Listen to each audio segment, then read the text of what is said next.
अज्ञानतिमिरान्धस्य ज्ञानाञ्जनशलाकया चक्षुरुन्मीलितं येन तस्मै श्री गुरुवे नमः। आज का विषय है मानव शरीर रहस्य। इसमें शरीर के तीन भेद, स्थूल शरीर, सूक्ष्म शरीर, कारण शरीर, कोशिकाएं, कोशिकाओं के भेद और प्रणाली, 9 प्रकार की जो प्रणाली है, स्नायु प्रणाली, रीढ़, ग्रंथि प्रणाली आदि के विषय में विस्तार से चर्चा किया जाएगा, क्योंकि योग दर्शन को समझने के लिए, अष्टांग योग को समझने के लिए, विशेषकर धारणा, ध्यान, समाधि को समझने के लिए स्थूल शरीर, सूक्ष्म शरीर, कारण शरीर, शरीर के अंग प्रत्यंग के कार्य के विषय में ज्ञान होना आवश्यक है। शरीर के विषय में कठोपनिषद में लिखा है, आत्मानं रथिनं विधि शरीरं रथमेव च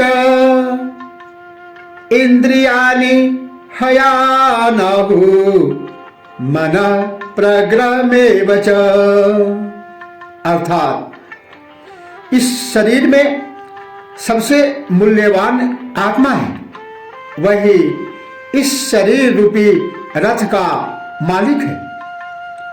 और कर्मेंद्रिय और ज्ञानेंद्रिय रूपी 2 महत्वपूर्ण घोड़े लगे हैं उस रथ को खींचने के लिए। मन उसका इन घोड़ों को कंट्रोल करने के लिए लगाम है, और बुद्धि का काम इसमें सारथी का है। जिसकी बुद्धि जितनी निर्मल होगी वह अपने लक्ष्य तक उतना सही से पहुंच पाएगा।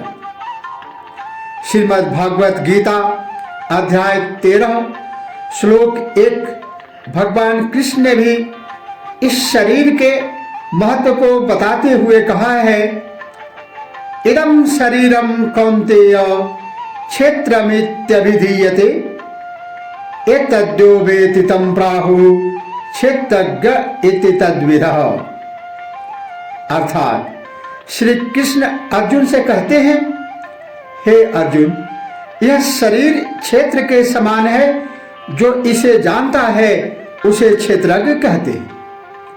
ऐसा उनके तत्वों को जानने वालों ज्ञानी जन कहते हैं। जैसे खेत में बोए हुए बीजों का उसके अनुरूप फल समय पर प्रकट होता है, वैसे ही इसमें बोए हुए कर्मों का, किए गए कर्मों का संस्कार रूपी बीज का फल समय पर प्रकट होता है। इसीलिए इस शरीर का नाम क्षेत्र है, और जो इसे जानता है उसे क्षेत्रज्ञ कहा जाता है। शरीर के मुख्य 3 भाग है, स्थूल शरीर, माइक्रोकोजम, सूक्ष्म शरीर, माइक्रोकोस्म, और कारण शरीर, एस्ट्रल बॉडी। सर्वप्रथम स्थूल शरीर। जन्म लेते ही प्राणी का स्थूल शरीर के रूप में इस धरती पर स्वरूप दिखाई देता है। स्थूल शरीर के साथ ही सूक्ष्म शरीर भी होता है। जब हम सो जाते हैं तो स्थूल शरीर शयन करता है, किंतु स्थूल शरीर के शयन करते ही सूक्ष्म शरीर के साथ सूक्ष्म मस्तिष्क जागृत हो जाता है। जब स्थूल शरीर नष्ट हो जाता है तो सूक्ष्म शरीर के माध्यम से आत्मा अपना कार्य करने लगती है। तीसरा जो कारण शरीर है, कारण शरीर 5 तत्वों का बना होता है। जब इसका निर्माण व जीवन का कारण समाप्त हो जाता है तो यह 5 तत्वों में विलीन हो जाता है। मिट्टी मिट्टी में, जल जल में, वायु वायु में, अग्नि अग्नि में, आकाश आकाश में मिल जाता है। यही इन तीनों शरीर का रहस्य है। इस शरीर की सबसे छोटी इकाई कोशिका है, सेल्स। कोशिका जीवित पदार्थ की वह छोटी से छोटी इकाई है जो जीवों के निर्माण का मूलभूत आधार है। आंखों से इसे देखा नहीं जा सकता, सूक्ष्मदर्शी यंत्र से ही दिखाई पड़ती है। सभी कोशिकाएं अलग अलग होते हुए भी परस्पर काफी समानता रखती है। यह सुनकर आश्चर्य होगा कि हमारे शरीर में इसकी संख्या 600 अरब आंकी गई है। कोशिकाएं अलग अलग कार्य करती है। जैसे मांसपेशियों की कोशिकाएं सिकुड़ती और फैलती है, ये त्वचा के नीचे भी विद्यमान रहती है। मस्तिष्क की कोशिकाएं विचार में सहयोग देती है। चक्षु की कोशिकाएं किरणों को पकड़ उनको मस्तिष्क में भेजती है। हृदय की धड़कन, श्वास से फेफड़ों का फूलना, आंखों का झपकना, हाथ उठाना आदि कार्यों में कोशिकाएं ही शक्ति देती है। यह अनुमान लगाना बड़ा कठिन है कि शरीर के संपूर्ण क्रियाकलापों में प्रत्येक पल कितनी कोशिकाएं बनती है और बिगड़ती है। अपने आप में यह अलग से एक संपूर्ण संसार है। इतनी भारी संख्या होते हुए भी ये एक दूसरे से मिलकर कार्य करती है। इनका मुख्य कार्य, कोशिकाएं मुख्य रूप से कुछ महत्वपूर्ण कार्य करती है। कच्चे माल को लाना, माल बनाना, उपयोगी अंश पर कार्य करना इनका मुख्य कार्य है। जीवन की मूलधारा इनसे इतने अधिक जुड़ी हुई है कि जब तक मृत कोशिकाओं के स्थान पर नई कोशिकाएं जन्म लेती है तब तक जीवन चलता रहता है।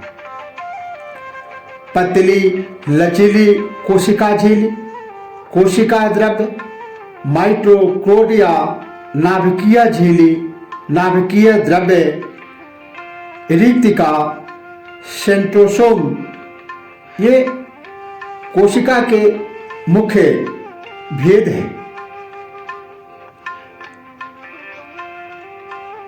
दूसरा है ऊतक, टिश्यू।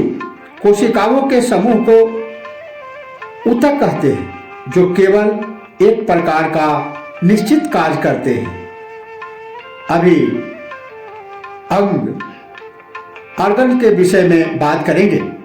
विभिन्न प्रकार का कार्य करने वाले ऊतक जब एकत्रित होकर शरीर का कोई ऐसा भाग बनाते हैं जो विशेष आकार तथा गुणों के कारण अन्य भागों से पहचाना जा सके, उसे अंग कहते हैं। जैसे जिगर, मस्तिष्क, आमाशय आदि।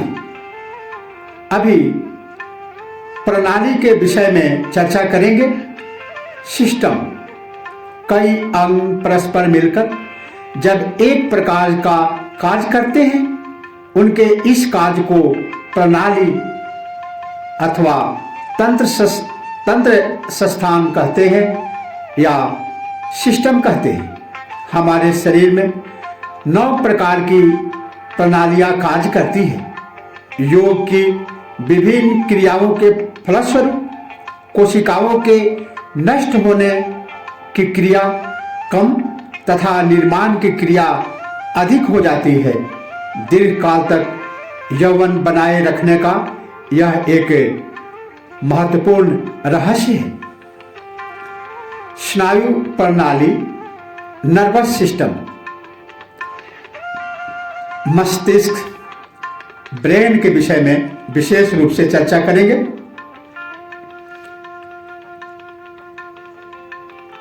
अखरोट नुमा लगभग 14 किलो भार वाला स्लेटी एवं सफेद ऊतकों टिश्यू से बना खोपड़ी के अंदर स्थित अंग मस्तिष्क कहलाता है। मस्तिष्क हमारे लिए अत्यंत महत्वपूर्ण अंग है। स्मृति, व्यक्तित्व, प्रतिक्रियाएं, संदेशों को ग्रहण करना तथा आदेश देना, ये सभी क्रियाएं मस्तिष्क के द्वारा नियंत्रित होती है। भूलना व समय पर याद आना भी इसकी बड़ी विशेषता है। सभी प्रणालियों के केंद्र जैसे पाचन प्रणाली, श्वसन प्रणाली, रक्त प्रणाली, ग्रंथि प्रणाली, विसर्जन प्रणाली तथा स्नायु प्रणाली के केंद्र इसी मस्तिष्क में है, इसी स्नायु प्रणाली में है। इसके मुख्यतः 3 भाग हैं, अग्र मस्तिष्क, मध्य मस्तिष्क और लघु मस्तिष्क। पहले 2 भागों को मिलाकर बृहद बड़ा मस्तिष्क कहा जाता है। लघु मस्तिष्क के 2 भाग हैं, दायां और बायां।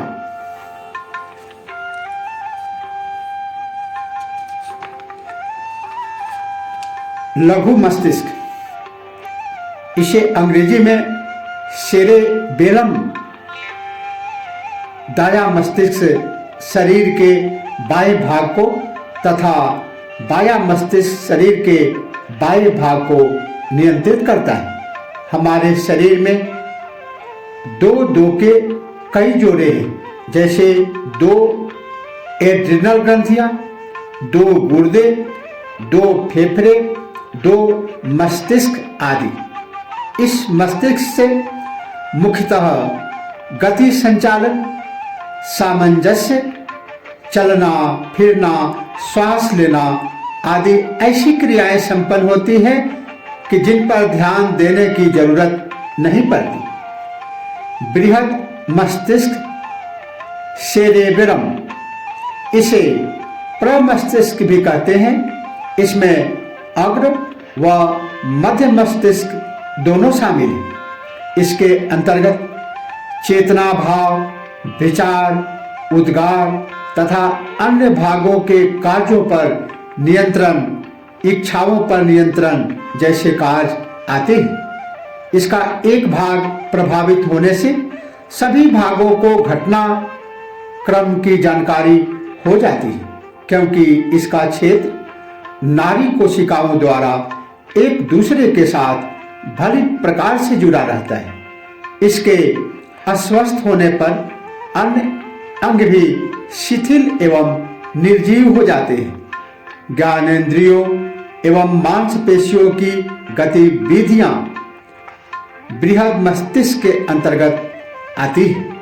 रीढ़ और लघु मस्तिष्क के बीच को मेरुरज्जु, मेडुला ऑब्लोंगटा कहते हैं।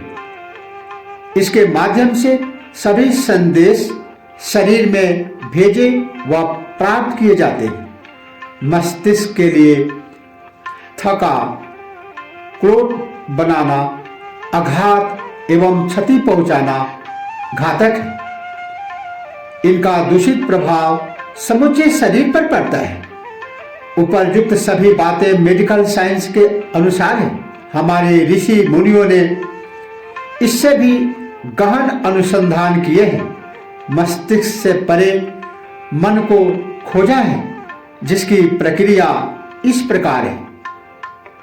शरीर, इंद्रियां, मन और बुद्धि।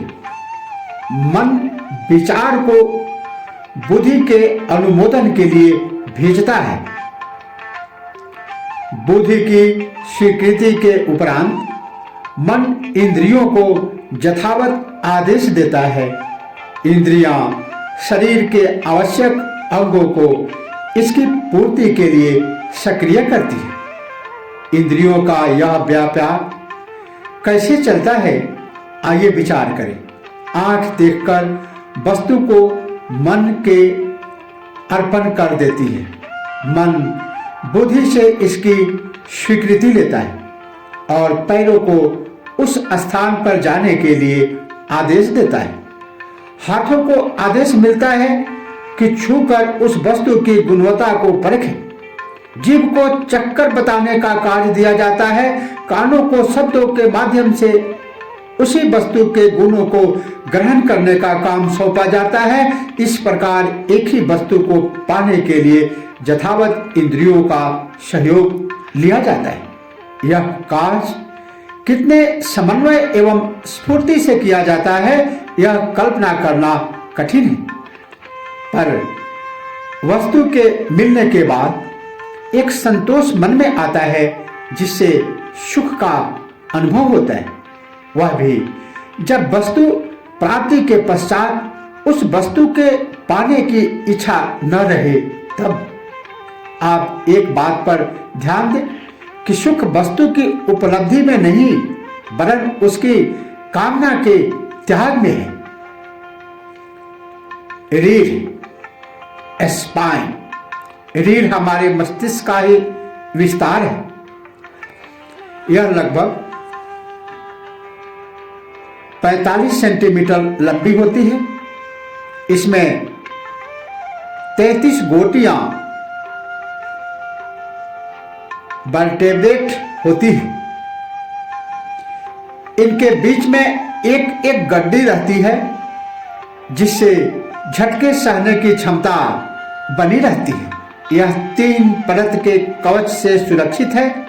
इसके मध्य में तरल पदार्थ संचारित होता है। रीढ़ एकदम सीधी नहीं है, अपितु 5 स्थानों से मुड़ी हुई है। इसी कारण हम आगे, पीछे, दाएं, बाएं हर प्रकार की गति कर पाते हैं। सबसे ऊपर गर्दन की गोटियां सर्वाइकल, उससे नीचे पीठ में गोटियां थेरेसिक, उससे नीचे कमर में गोटियां लंबर, सबसे नीचे बस्ती गुदा में गोटियां सैक्रल और कोक्सीजेल, ये आपस में जुड़ी हुई है। इन गोटियों से 31 जोड़े तंत्रिकाएं नाड़ियां निकलती है। इनमें से लगभग आधी मस्तिष्क को सूचनाएं देती है। शेष मस्तिष्क से मांसपेशियों को आदेश देती है। तीव्र संवेदनाओं एवं भावनाओं से मांसपेशियां तनावग्रस्त रहती है तथा स्वाभाविक स्थिति में वे स्वस्थ रहती हैं। शरीर के विभिन्न भागों में रीढ़ की एक एक गोटी का कार्य क्षमता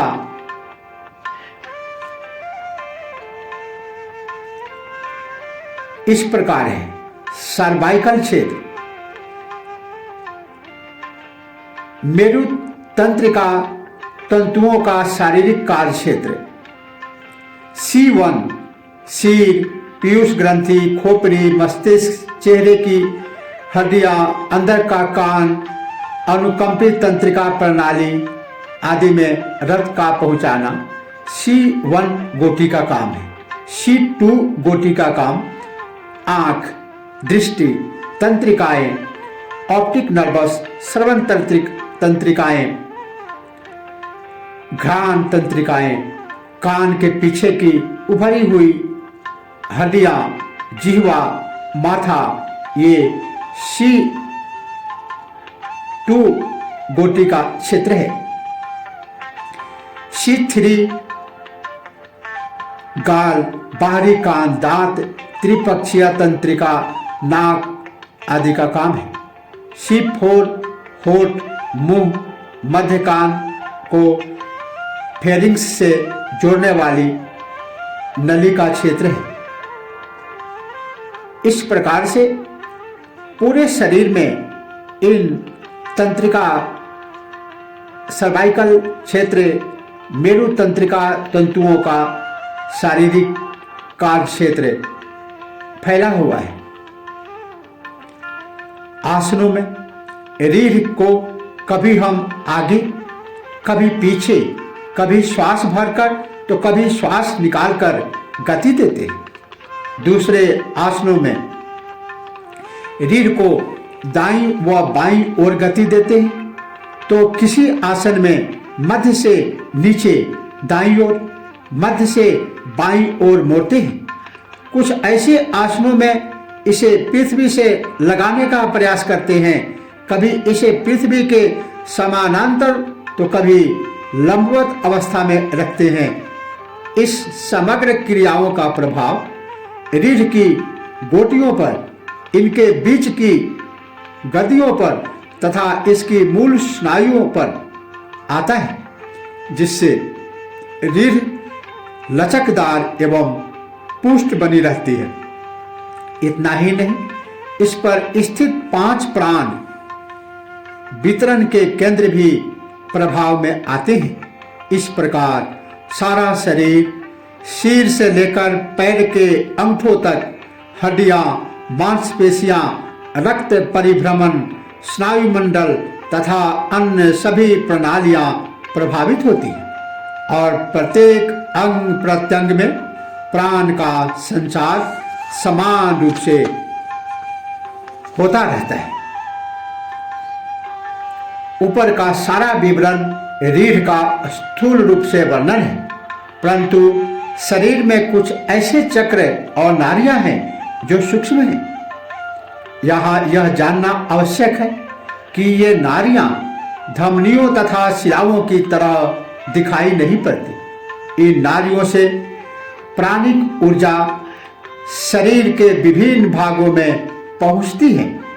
रीढ़ में जहां जहां मोर है वहीं पर चक्र है।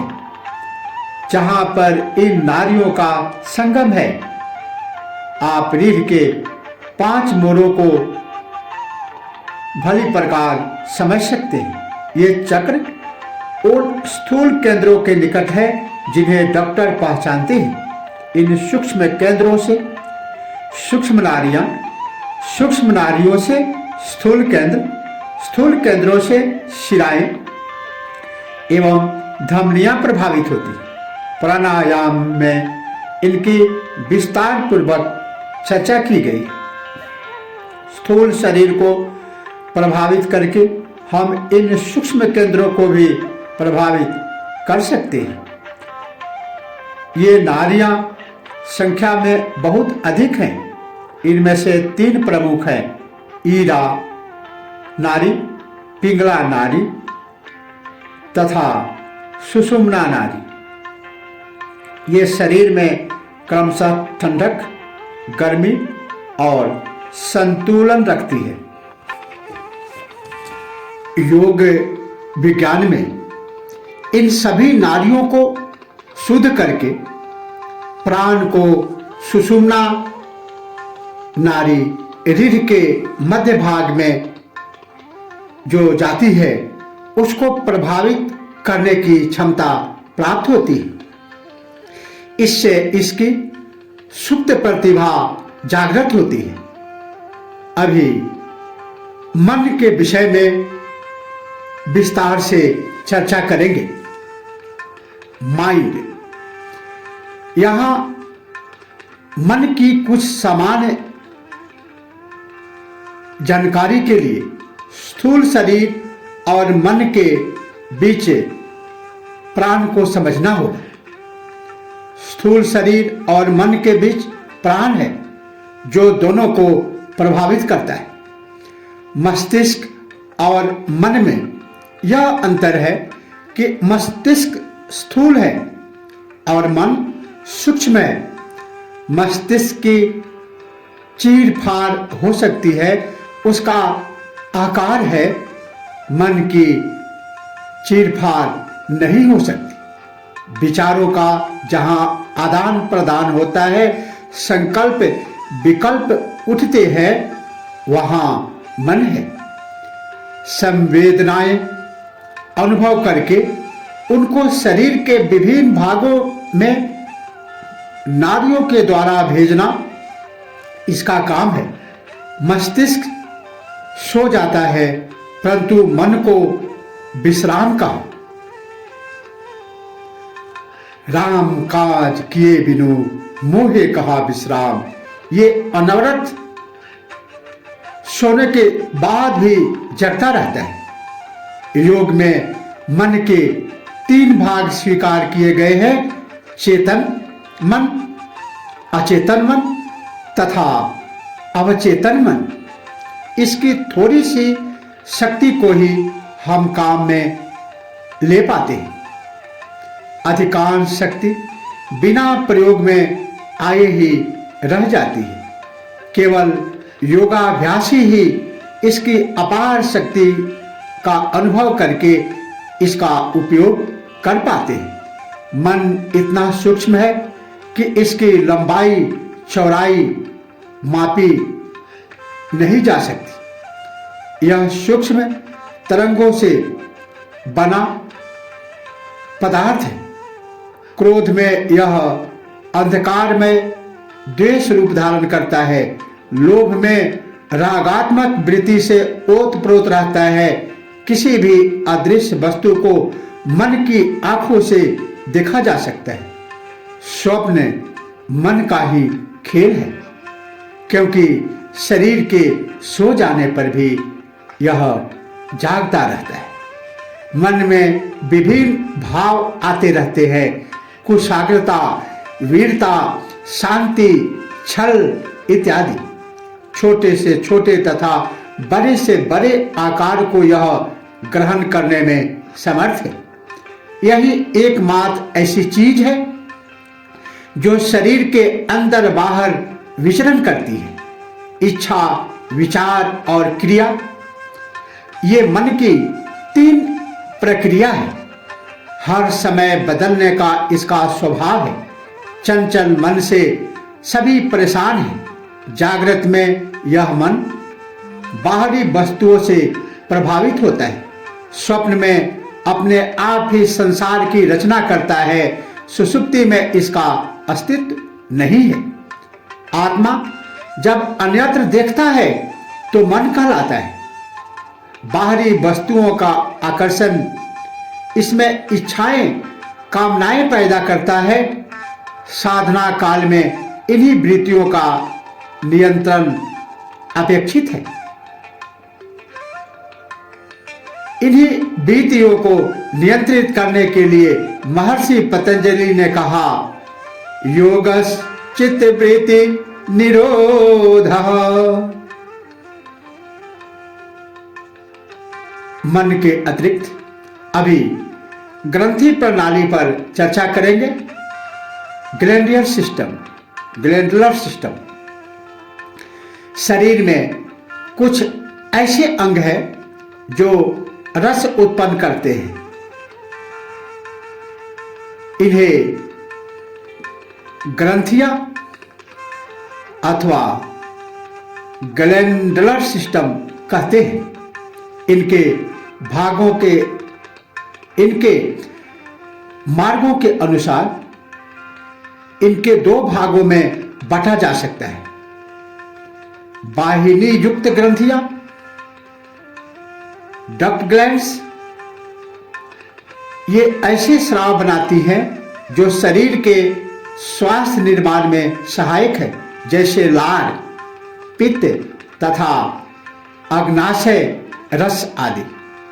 अंतःस्रावी ग्रंथियां, बाह्यनिहिनी ग्रंथियां, इंडोक्राइन ग्लैंड्स अथवा डक्टलेस ग्लैंड्स, इन ग्रंथियों से कोई बाहिनी नाड़ी बाहर नहीं निकलती। इनमें रुधिर वाहिकाओं द्वारा रुधिर बड़ी मात्रा में पहुंचता है। इनसे जो रासायनिक स्राव उत्पन्न होते हैं वे सीधे इनमें फैली रुधिर कोशिकाओं की दीवारों के भीतर से होकर रुधिर में मिल जाते हैं। फिर रुधिर द्वारा शरीर के सभी अंगों में पहुंच जाते हैं। इन स्रावों को हार्मोन कहते हैं।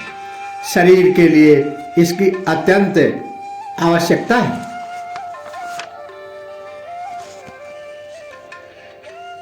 चक्रों की यहाँ जहाँ स्थिति है उसी के पास ही ये ग्रंथियां स्थित है। जैसे आज्ञा चक्र के पास पीनियल व पिट्यूटरी ग्रंथि, विशुद्धि चक्र के पास थायराइड व पैराथायराइड ग्रंथि, अनाहत चक्र के पास थाइमस ग्रंथि, मणिपुर चक्र के पास एड्रिनल, लीवर, तीली, पैनाक्रियाज, अग्नाशय, गुर्दे आदि। स्वाधिष्ठान चक्र के पास शुक्र ग्रंथि, डिंब ग्रंथि आदि। मुख्य ग्रंथियां पीनियल ग्रंथि मस्तिष्क के मध्य भाग से पिट्यूटरी के पीछे थोड़े ऊपर छोटी सी गुदा वाले आकार के छिद्र में स्थित है। इसे नियंत्रक ग्रंथि भी कहते हैं। इससे शरीर की वृद्धि एवं काम ग्रंथि पर नियंत्रण होता है। इसका संबंध स्वचालित नाड़ी तंत्र की नाड़ियों से है। इस ग्रंथि के स्राव से अन्य ग्रंथियों का नियंत्रण होता है। प्रकाश से त्वचा के रंग पर पड़ने वाले प्रभाव को तथा मस्तिष्क की कोशिकाओं को संतुलित करती है तथा विकृतियों से बचाने में यह पीनियल ग्रंथि सहायक होती है।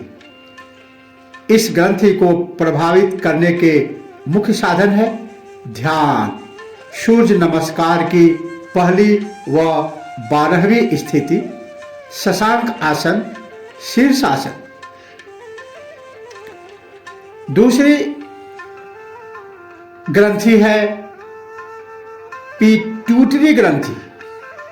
इसे पीयूष ग्रंथि भी कहा जाता है।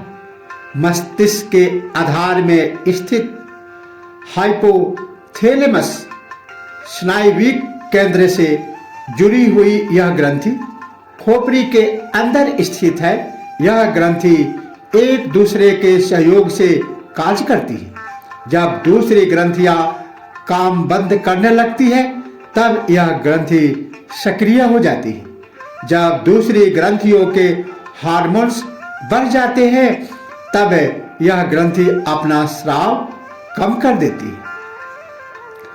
कद का घटना व बढ़ना इसके स्राव पर निर्भर करता है, क्योंकि यह अस्थियों तथा पेशियों को प्रभावित करती है। महिलाओं में अंडाशय तथा पुरुषों में शुक्र कोशिकाएं इसी के कारण सक्रिय होती है।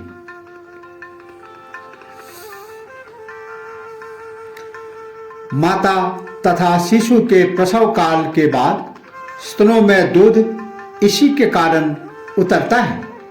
गुर्दे में नलिकाओं को प्रभावित करके इन्हें अधिक द्रव्य सोखने के लिए प्रेरित करती है, जिससे मूत्र कम मात्रा में आता है। पीयूष ग्रंथि को प्रभावित करने के लिए आसन एवं ध्यान का अभ्यास सहायक है। थायराइड ग्रंथि। थायराइड ग्लैंड स्वर तंत्र के समीप श्वास नली के ऊपरी छोर पर स्थित है। पुरुषों की अपेक्षा स्त्रियों में यह ग्रंथि अधिक भारी होती है। यह आयोडीन नामक मौलिक पदार्थ को ग्रहण करती है। यह यौवन को बरकरार रखने वाली ग्रंथि है। आयोडीन का उपयोग उन हार्मोन्स के स्राव में करती है जो वसा, प्रोटीन व कार्बोज के चयापचय, मेटाबॉलिज्म अर्थात रस निकालने में सहायक है। अतः यह पाचन क्रिया में सहायता करती है। इसके स्राव में लोहे का उपयोग समूचे शरीर में समान रूप से होता है। विद्युत ऊर्जा के उत्पादन में व संचार में विशेष सहायक है। फास्फोरस का उपयोग नाड़ियों व मस्तिष्क के केंद्रों में होता है। उसका स्राव नाड़ियों तथा मस्तिष्क के ऊतकों का निर्माण करता है। मस्तिष्क का संतुलन बनाए रखती है। यह सूर्य नमस्कार की 5वीं व 8वीं स्थिति भुजंगासन, सर्वांगासन तथा मत्स्यासन से प्रभावित होती है। पैराथायराइड ग्रंथि। स्वर तंत्र के समीप थायराइड के ऊपर व नीचे ये ग्रंथियां स्थित हैं तथा थायराइड के बाएं व दाएं भागों में ढकी रहती है। रचना तथा कार्य में ये थायराइड से भिन्न होती है। इनके स्राव से रक्त में कैल्शियम की मात्रा नियंत्रित होती है। पेशियों व स्नायुओं को सक्रिय रखने में इनका बड़ा हाथ है। इनके अनियमित स्राव से हड्डियों में क्षीणता, कमजोरी, भरभुरापन, जल्दी न जुड़ना आदि दोष आ जाते हैं। भुजंगासन, सर्वांगासन, हलासन, मत्स्यासन तथा जालंधर वंश से इसके स्राव का नियंत्रण होता है। थाइमस ग्रंथि। हृदय के ऊपर छाती के बीच में छाती की हड्डी और गर्दन के मिलने के स्थान के पीछे यह ग्रंथि स्थित है। इसमें 2 पिंड होते हैं। यह ग्रंथि शिशुओं के शारीरिक विकास का नियंत्रण करती है तथा रोग से बचाती है। 14 वर्ष तक विकास का अंश पूर्ण हो जाता है। इस अवस्था तक यह काम ग्रंथियों को सक्रिय नहीं होने देती। यह मस्तिष्क के उचित विकास में सहायक है। लसिका कोशिकाओं के निर्माण में सहायता करती है। विजातीय द्रव्यों को बाहर करने में भी अपना सहयोग देती है। सूर्य नमस्कार की 6थी स्थिति शलभासन, उष्ट्रासन, ऊजाई प्राणायाम के द्वारा यह विशेष रूप से प्रभावित होती है। एड्रिनल ग्रंथि। 2 छोटी त्रिभुजाकार ग्रंथियों गुर्दे के ऊपर तथा डायफ्राम से लगी हुई होती है। इन्हें एड्रिनल ग्रंथियां कहते हैं। यह ग्रंथि अन्य ग्रंथियों की तरह सबसे अधिक स्राव छोड़ती है। इस ग्रंथि का स्राव जीवन रक्षा के लिए अत्यंत महत्वपूर्ण है। इसका कोर्टिसोन जैसा हार्मोन 100 से अधिक बीमारियों को ठीक करता है तथा गठिया से लेकर रक्त विकार तक, बड़ी आंत तथा कैंसर से लेकर दमे जैसे रोग को ठीक करने में मददगार सिद्ध हुआ है। भाव में परिवर्तन लाने में सहयोगी है। यह इतनी महत्वपूर्ण ग्रंथि है कि इसके बिना जीना संभव नहीं है। चयापचय मेटाबॉलिज्म को बढ़ाती है। यकृत अर्थात जिगर को ग्लाइकोजन को ग्लूकोज में बदलने के लिए प्रेरित करती है।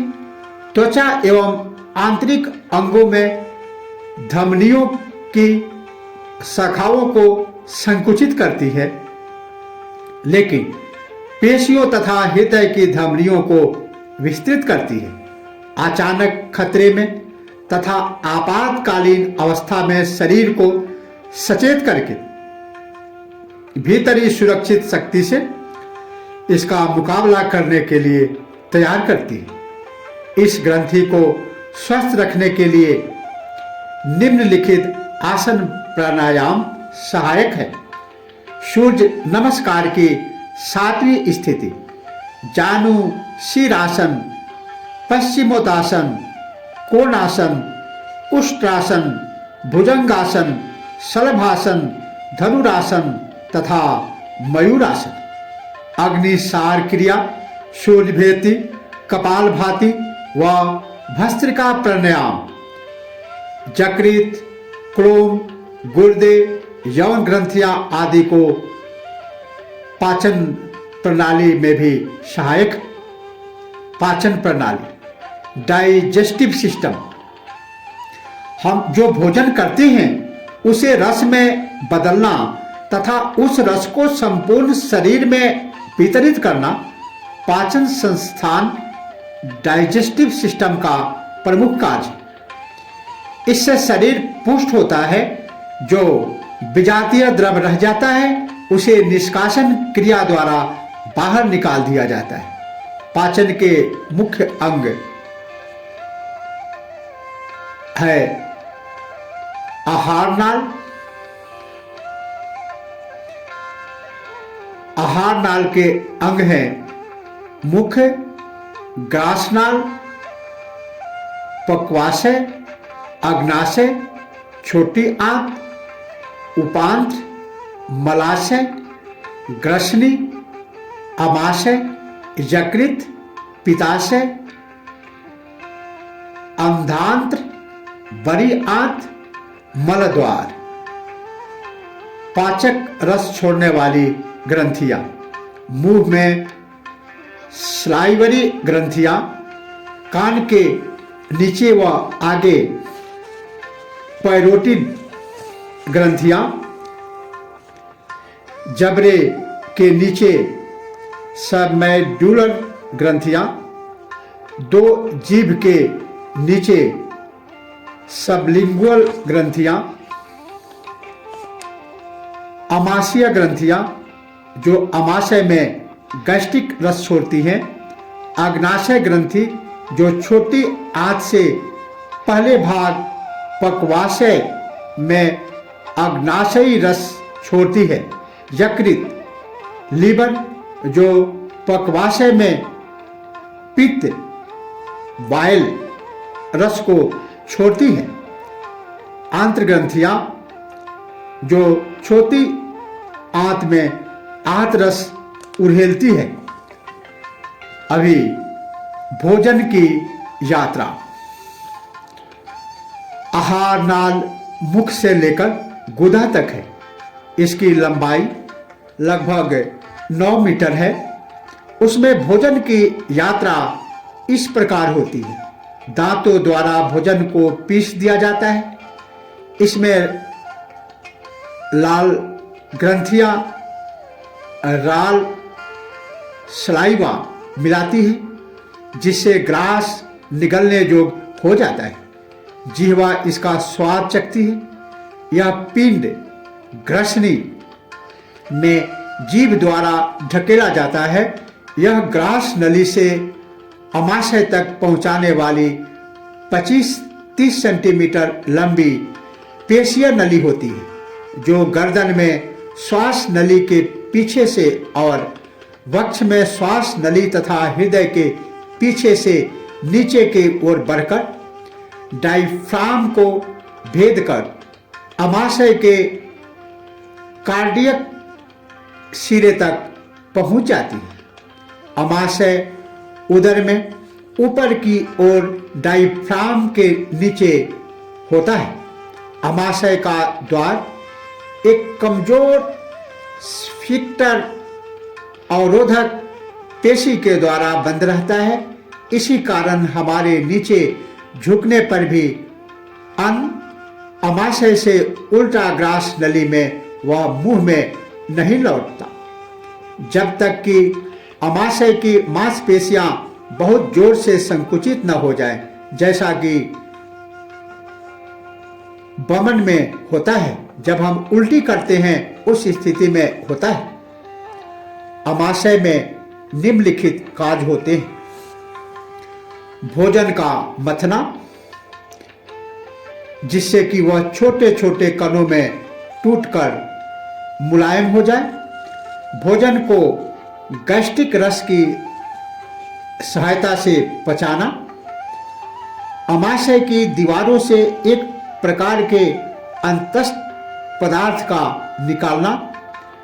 अमाशय से भोजन छोटी आंतों से बड़ी आंतों तक पहुंचाया जाता है। छोटी आंतों से अग्नाशयी रस, पीत रस तथा आंत्र रस भोजन में मिलकर और अधिक पाचन में सहायक बनते हैं।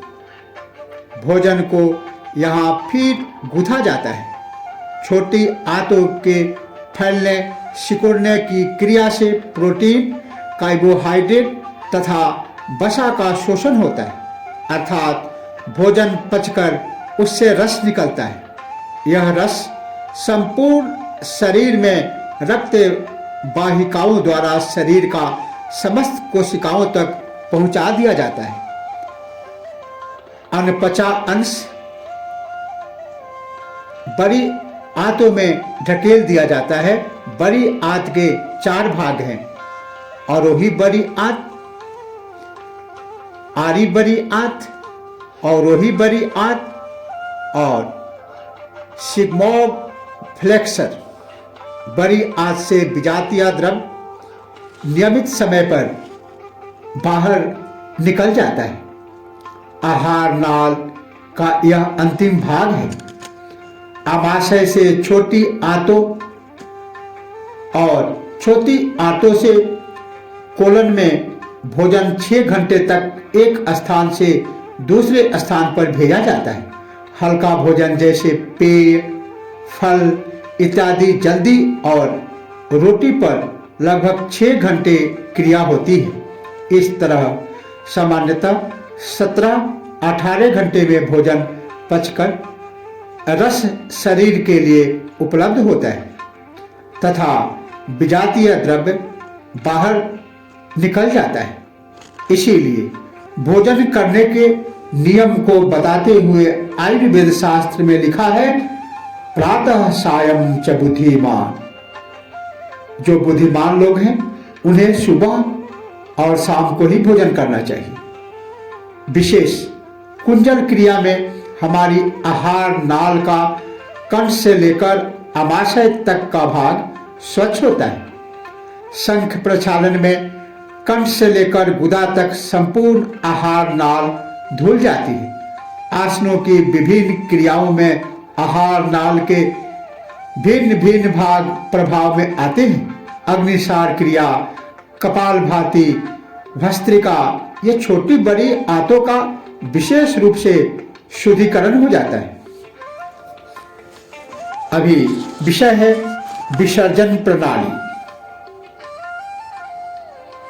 शरीर में भोजन की खपत जितनी महत्वपूर्ण है, उससे भी अधिक महत्वपूर्ण है मल का विसर्जन, मल मूत्र का विसर्जन। भोजन को पचाने के लिए जो अम्ल भोजन में मिलता है, भोजन के पचने के बाद उसका बाहर निकालना आवश्यक है। अतः यह महत्वपूर्ण कार्य हमारे शरीर में गुर्दे द्वारा संपन्न होता है।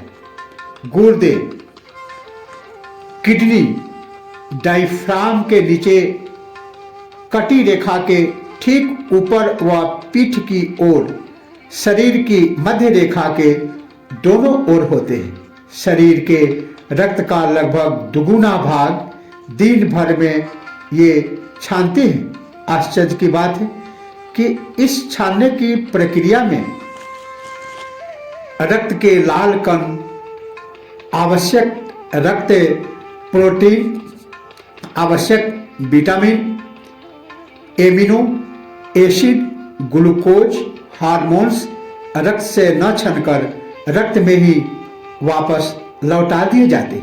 इस प्रकार यूरिया यूरिक एसिड के रूप में पेशाब के रास्ते से सारा मल बाहर निकल जाता है। इसके अतिरिक्त गुर्दों के महत्वपूर्ण कार्य हैं। रक्त के लाल कणों के निर्माण में सहायता करना, शरीर में पानी का संतुलन बनाए रखना, रक्त को न ज़्यादा अम्लीय एसिड और न ज़्यादा क्षारीय होने देना। गुर्दों से संबंधित अंग है मूत्रवाहिनी, मूत्राशय, मूत्रमार्ग। पौरुष ग्रंथि, प्रोस्टेट ग्लैंड, मूत्राशय के नीचे इसकी स्थिति है। मूत्र मार्ग इसके मध्य से निकलता है। इसमें कुछ तो ग्रंथीय ऊतक, ग्लैंडर टिश्यू तथा कुछ अनैच्छिक पेशियां होती है। ग्रंथीय ऊतकों से एक स्राव निकलता है। वह शुक्राणुओं के लिए चिकनाई का काम करने वाला माना जाता है। सेमिनल ग्रंथि, मूत्राशय के पीछे दो थैली जैसी आकृति, जिन्हें अंडकोश भी कहा जाता है, ये एक गाढ़ा द्रव्य स्रावित करती है, से सीमेंस कहते हैं। यौगिक क्रियाओं से इस अमूल्य रत्न को व्यर्थ में नष्ट न करके ऊर्ध्वगामी बना दिया जाता है। इसके अतिरिक्त और भी कई माध्यमों से शरीर का मल विसर्जन निरंतर होता रहता है, जिससे यह शरीर शुद्ध व निरोग बना रहे।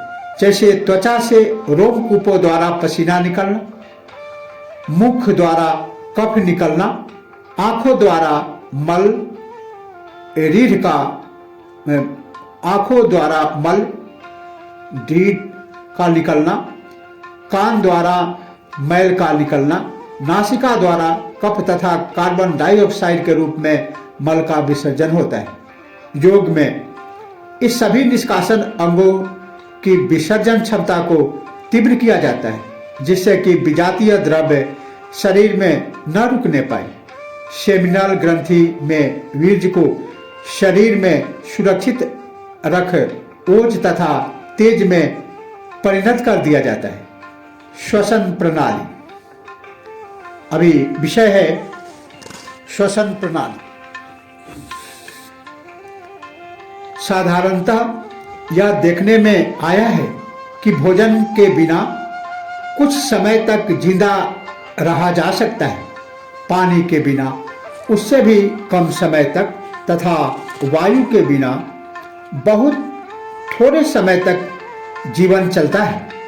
श्वास प्रश्वास अर्थात श्वास लेना और छोड़ना, इनहेल एक्सहेल, यह प्रक्रिया जन्म से लेकर जीवन पर्यंत चलती रहती है। हम में से बहुत लोग इस महत्वपूर्ण क्रिया से बहुत कम परिचित हैं। यह हमारे जीवन का आधार है। हमारे शरीर में श्वसन प्रणाली के निम्नलिखित अंग हैं। एक नासिका, दूसरा ग्रसनी, तीसरा स्वर तंत्र जिसे कंठ कहा जाता है, श्वास नलिकाएं, फेफड़े, ब्रेकियोल्स, एल्वियोल नलिकाएं आदि। नाक के भीतर छोटे छोटे बाल होते हैं जो वायु के साथ मिली धूल आदि को रोकते हैं और छान कर आगे भेजते हैं। हवा नाक की झिल्ली से लगकर और उसमें गर्म होकर भीतर जाती है और फेफड़ों को अचानक शीतल होने से बचाती है। ग्रसनी नाक या मुंह से होकर टॉन्सिल के पीछे से होकर वायु के जाने की यह नली है। स्वर तंत्र यह आवाज पैदा करने वाला यंत्र है। यह छोटे बक्से के समान है, इससे वायु गुजरकर बाहर जाती है। श्वास नाल वह नली है जिससे होकर नाक के अंदर आने वाली वायु फेफड़ों में पहुंचती है। श्वास नाल का ऊपरी भाग जो गले में होता है और कुछ उभरा हुआ होता है, चौड़ा होता है, स्वर यंत्र कहलाता है। उसके नीचे का भाग श्वास नाल है जो 12 सेंटीमीटर लंबी होती है। इसके ऊपर के ग्लास आहार नाल में जाता है, तब इसके ऊपर वाला ढक्कन इसे ढक लेता है।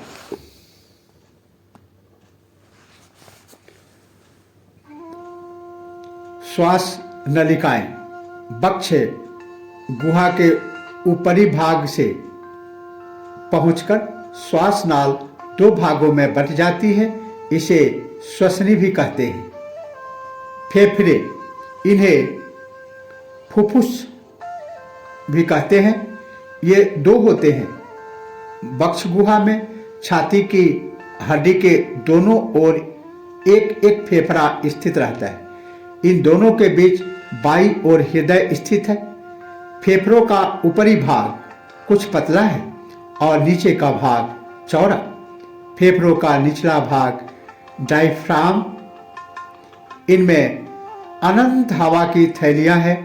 यह अंगूरों के गुच्छों की भांति फैली है जो स्पंज की तरह फूलती व सिकुड़ती है।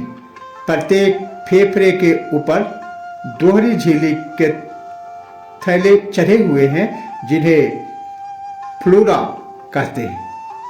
इनकी तहों के बीच में तरल पदार्थ रहता है जो इनको चोट, धक्का या रगड़ से बचाए रखता है। इन फेफड़ों के पोषण के लिए शुद्ध रक्त की नलिकाएं हैं और छोटी छोटी स्नायु भी हैं जो मस्तिष्क से संबंध बनाए रखती है। श्वास लेते समय फेफड़े विभिन्न दिशाओं में फूलते हैं। ऊपर दाएं बाएं गहराई में दायां फेफड़ा 3 भागों में तथा बायां फेफड़ा 2 भागों में विभक्त है। श्वास क्रिया को 2 भागों में विभाजित किया जाता है। बाह्य श्वास फेफड़ों से श्वास प्रकोष्ठों से ऑक्सीजन का रक्त से मिलना तथा रक्त से कार्बन डाइऑक्साइड का श्वास प्रकोष्ठों में आना। आंतरिक श्वास रक्त द्वारा लाए हुए ऑक्सीजन का शरीर की कोशिकाओं द्वारा ग्रहण करना तथा अपने भीतर से कार्बन डाइऑक्साइड का निष्कासन करना। फलतः कोशिकाओं के भीतर ऑक्सीकरण उपचयन के रूप में रासायनिक प्रतिक्रियाएं होती है। ऊपर के सभी यंत्रों के माध्यम से हमारे अंदर प्राण का प्रवेश होता रहता है जिससे हमारे शरीर की समग्र गतिविधियां संभव होती है। प्राण वायु से भिन्न है तथा प्राण वायु का सूक्ष्म तत्व है। जैसे बिजली के संचार से यंत्रों का संचालन होता है, उसी प्रकार हमारे शरीर की रचना एवं सक्रियता प्राण संचार से बनी रहती है। योग से इस प्राण शक्ति को नियंत्रित किया जाता है, जिसका नियंत्रण यूं तो आसनों से भी आरंभ हो जाता है, परंतु प्राणायाम से अच्छी प्रकार अधिपत्य होता है। इसीलिए गीता में कहा गया है प्राणायाम परायणम। रक्त संचार प्रणाली। रक्त संचार का संपूर्ण कार्य श्वसन प्रणाली पर आधारित है। इसके प्रमुख अंग हैं हृदय, फेफड़े, महाधमनी, धमनियां, महाशिरा, शिराएं, कोशिकाएं। हमारे दोनों फेफड़ों के मध्य में बाईं ओर हृदय स्थित है। यह प्रतिदिन शरीर को रक्त नलिकाओं के माध्यम से रक्त को प्रवाहित करता है। यह क्रिया जन्म से लेकर अंत तक निरंतर चलती ही रहती है। ऐसा चमत्कारी पंप शायद ही कहीं मिले जो कम से कम 100 वर्ष तक बराबर क्रियाशील रहता हो। रक्त वाहिकाएं 3 प्रकार की हैं। धमनियां, ये हृदय से शरीर में शुद्ध रक्त पहुंचाती है।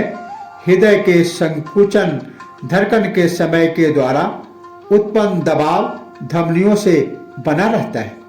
शिराएं, ये शरीर से हृदय की ओर गंदा खून ले जाती है। कोशिकाएं, ये सूक्ष्म होती है। ये ऊतकों के भीतर व्याप्त होकर शरीर की कोशिकाओं सेल से संपर्क रखती है। अपने साथ आए हुए ऑक्सीजन, पोषक तत्व, हार्मोन आदि पदार्थ रक्त द्वारा कोशिकाओं को सौंप दिए जाते हैं तथा कोशिकाओं द्वारा निर्मित निष्कासित करने योग्य सारे पदार्थ कार्बन डाइऑक्साइड रक्त में मिला दिए जाते हैं। शिराएं 2 महाशिराओं के माध्यम से हृदय के दाएं प्रखंड में रक्त पहुंचाती है। फेफड़ों की शिरा द्वारा ऑक्सीजन युक्त शुद्ध रक्त हृदय के बाईं ओर के ऊपर के प्रखंड में पहुंचता है। दाएं प्रखंड के एक तरफी कपाट को खोलकर अशुद्ध रक्त दाएं निलय वेंट्रिकल में घुस जाता है और वहां फेफड़ों की धमनी के द्वारा शुद्ध होने के लिए वह फेफड़ों तक पहुंचता है। उसी समय बाएं प्रखंड से ऑक्सीजन युक्त शुद्ध रक्त पहले बाएं निलय में और वहां से बाहर धमनी में ढकेला जाता है। महाधमनी से शुद्ध रक्त धमनियों एवं लघु धमनियों में होता हुआ सूक्ष्म कोशिकाओं तक पहुंचकर सारे शरीर में पहुंच जाता है। रक्त की लाल कणिकाएं जो ऑक्सीजन ले जाती है, सूक्ष्म कोशिकाओं के अंदर से एक एक की पंक्ति में प्रवेश करती है। वे कोशिकाओं को ऑक्सीजन प्रदान करती है तथा उनसे कार्बन डाइऑक्साइड ग्रहण करती है। अतः रक्त संचार के मुख्यतः 2 तंत्र हैं, सर्वांगी रक्त संचारण तंत्र और फेफड़ों में रक्त संचारण। सर्वांगीण रक्त संचारण सारे शरीर में होने वाला रक्त संचार है, जबकि फेफड़ों में रक्त संचारण हृदय से फेफड़ों तक, फेफड़ों से हृदय तक रक्त संचार का काम करता है। हृदय की प्रत्येक धड़कन में पहले दोनों प्रखंडों का संकुचन होता है, बाद में दोनों नलियों का, जिससे रक्त बाहर की ओर प्रवाहित होना शुरू होता है, तथा बाद में दोनों ओर के प्रखंड शिथिल हो जाते हैं और दोनों ओर से आने वाले रक्त को ग्रहण करते हैं। इस प्रकार हृदय के माध्यम से रक्त का शोधन एवं वितरण होता है। हृदय के सुचारू रूप से संचालित होने के लिए यह भी आवश्यक है कि उसे रक्त पर्याप्त मात्रा में प्राप्त हो। वास्तव में अन्य अंगों की अपेक्षा हृदय को 10 गुना रक्त की आवश्यकता रहती है। साधारणतः शरीर की कोशिकाओं को उन तक पहुंचने वाले खून के माध्यम से भी संपोषण प्राप्त होता है। 2 धड़कनों के बीच हृदय विश्राम करता है, अतः योग में इन विश्राम का समय बढ़ाने की प्रक्रिया की जाती है। साथ ही श्वास का नियंत्रण तथा उसे गहरा लेने की क्षमता को बढ़ाने से रक्त का संचार हमारे शरीर के संपूर्ण अंगों में सहज रूप से संभव होता है। गहरे श्वास में शरीर के 3 भाग प्रभावित होते हैं, पेट, मध्य और फेफड़े। पूरा श्वास बाहर निकालकर पेट की मांसपेशियों का संकोचन करें। नाभि मूल को रीढ़ पर लगाएं। पेट को ढीला करके धीरे धीरे श्वास कंठ तक भरें। इस प्रकार श्वास लेने का अभ्यास बढ़ाएं। पेट का संकोचन करने पर निष्कासन अंग, पेट को ढीला छोड़ने पर डायफ्राम की गति से पाचन अंग, फेफड़ों के मध्य श्वास से हृदय आदि तथा फेफड़ों के ऊपर भाग में श्वास भरने से गर्दन व मस्तिष्क की कोशिकाएं प्रभावित होती। इस प्रकार से गहरा श्वास स्वाभाविक रूप से वही व्यक्ति ले पाता है जो आसन एवं प्राणायाम का नित्य अभ्यास करता हो। यही रहस्य है कि ऐसे व्यक्ति के शरीर से समस्त दोष मिट जाते हैं। एक विशेष बात यह है कि हृदय का फैलना व सिकुड़ना प्राण से ही संभव है, जिसका नियंत्रण प्राणायाम के अभ्यास से संभव होता है। योग की विभिन्न क्रियाओं द्वारा इस अंग को पुष्ट रखा जाता है। इसके अतिरिक्त हमें शारीरिक शुद्धि क्रियाओं पर भी ध्यान देना होगा, जिसमें मुख्य है धौती। धौती में दंत धौती, नेत्र धौती, जिह्वा मूल धौती, कर्ण रंध्र धौती, कपाल रंध्र धौती, हृदय धौती, कुंजल, जल धौती, गजकर्णी, बारिशार धौती। ये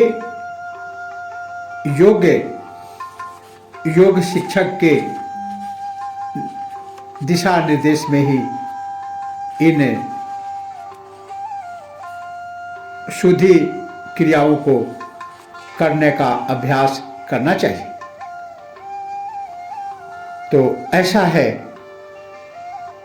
कारण शरीर, सूक्ष्म शरीर और स्थूल शरीर का रहस्य। इसी के साथ ओम नमः शिवाय। जय श्री कृष्ण।